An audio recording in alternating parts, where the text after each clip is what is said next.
What is up, guys?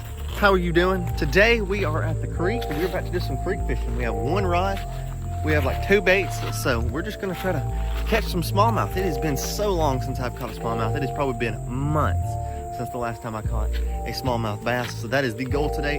We're going to catch smallmouth bass, largemouth bass, spotted bass, but the target species is smallmouth. So y'all stay tuned, we're gonna catch some fish.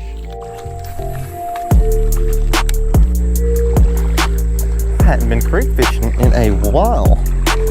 It's good to be out here today. So when you're creek fishing, one thing that you want to make sure to do is, first of all, cast in all of the current breaks or behind big rocks, because that's where a lot of your fish are going to be. But also places like this up here in the shade is a big place to be casting. But places like this where the current kind of separates, where the smallmouth bass like to hide. Today I'm throwing a red hook, and I explained this actually in my last creek fishing video.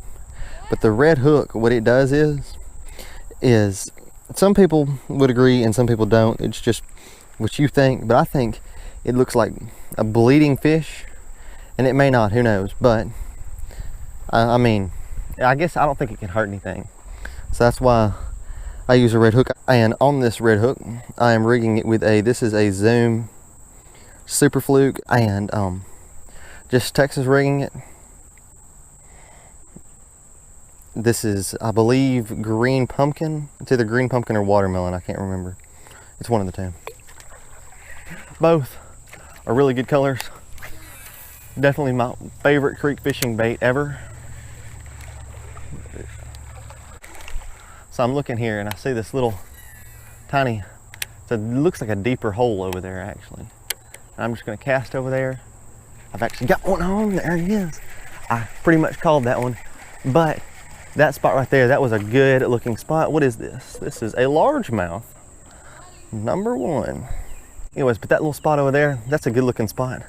He's just a little dink. We're going to let him go. You there, buddy. Going back. But that's a good looking spot for a fish. I could tell that they were going to be there because there's current break. It's shady. The water's a little bit deeper over there, so that is just the perfect spot to catch a bass. Another huge thing to take into account while creek fishing is where you are bringing your lure. You don't want to be throwing downstream and pulling up. You want to be pulling upstream. No, you want to be throwing upstream and pulling down, because the fish are sitting nose up with their nose pointed upstream, waiting for stuff to come downstream. And if you are pulling upstream, it just doesn't look very natural. Especially when you're throwing a bait that's supposed to look like a dying bait fish. A dying bait fish is just going to float downstream. So you want to be always pulling downstream, even if you're walking downstream. I hope that makes sense. I'm going to catch one on that cast right there.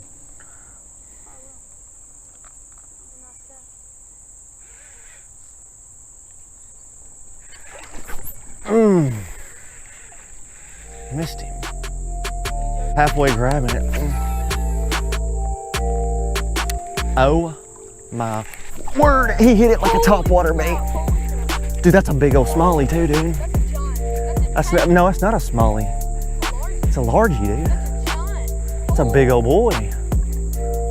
For a creek at least. Holy crap, dude. Come here. Come here, boy.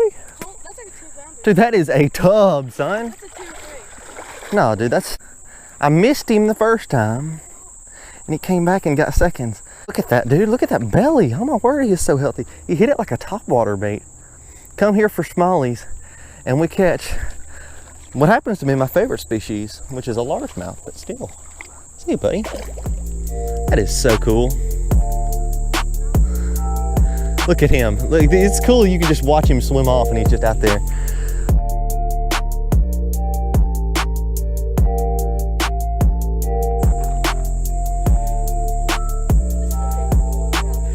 Oh my word, Thomas.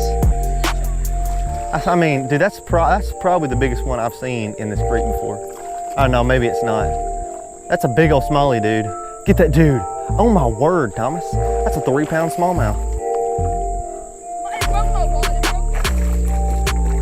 Just get it up on the bank. Just get it up on the bank, Thomas.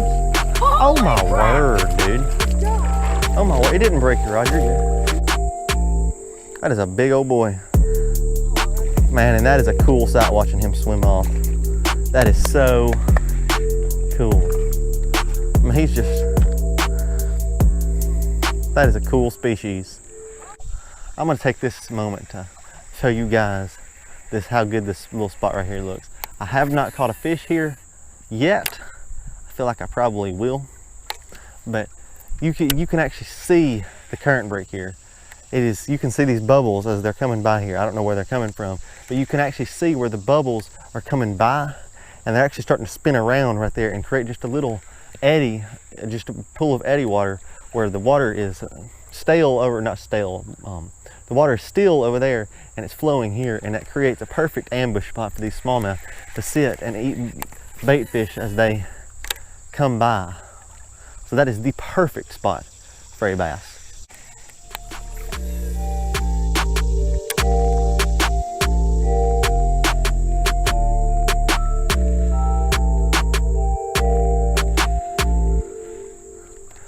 Oh my word! Drag flip, that's a smallie there for sure. Big old smallie, dude.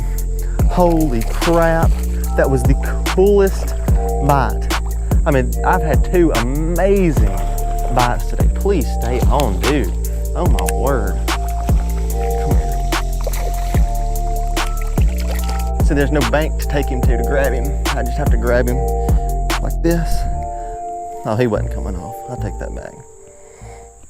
Red hook, right there in the face. Not the best hook up you've ever seen, but there he is. The first smallmouth I've probably caught in a couple months. That is a beautiful fish. Beautiful fish. Creek smallmouth fishing. That is so much fun. So much fun.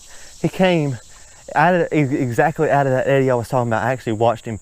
I was pulling my fluke along, and I thought I saw something come out as I brought my fluke out of the eddy into the current, and as soon as it got out there in the current, I actually watched him, and he just came up and smoked it.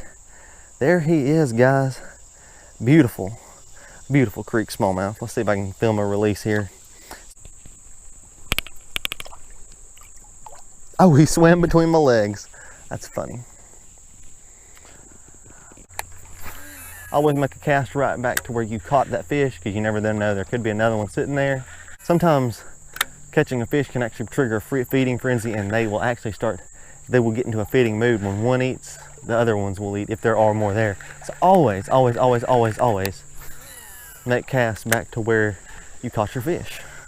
That was definitely the biggest fish of the day. It was probably 2 pounds, 2.5 maybe. Probably 2.25 would be a good estimate.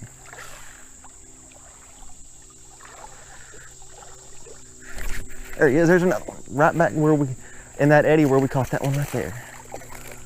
That one right there is not so hard to grab. I can just flip him. Another smallmouth. There he is, another smallmouth. See you, buddy. I was just talking about casting back to places. That wasn't the exact spot, but it was pretty close.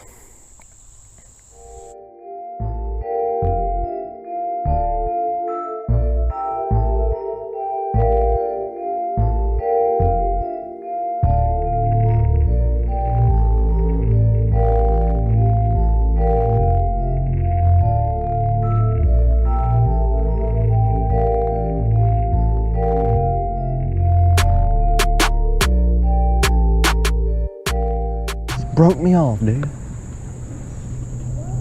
I just had one break me off. I knew better too. That stinks. That was for sure one. I had my camera off and I let him swim with it while I turned my camera on because I'm trying to conserve battery, and I broke off because I've caught like 6 fish and hadn't retied. Rookie mistake. That really stinks right there.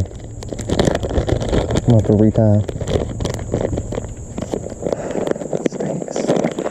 Alright guys, so this video is officially over. I only have one GoPro battery, so I didn't get any of the walk back to the truck, which I didn't really catch anything. I caught one rock bass and that's it. So, but anyways, thank you guys so much for watching. I appreciate every single one of you that watches these videos. Make sure to like and subscribe. Leave a comment down below on what kind of videos you want to see next. And yeah, thanks for watching.